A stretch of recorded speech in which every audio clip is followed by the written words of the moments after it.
ऐसा क्यों होता है? पेशकश आरिफ मोहम्मद खान। तांबे के बर्तन हवा में खुला रखने पर सब्ज क्यों दिखाई देते हैं?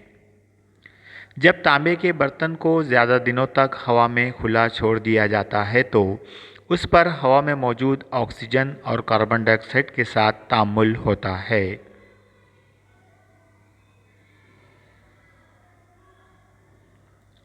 सबसे पहले तांबा ऑक्सीजन के साथ तकसीदी अमल के ज़रिए कॉपर ऑक्साइड बनाता है जो काले रंग का होता है।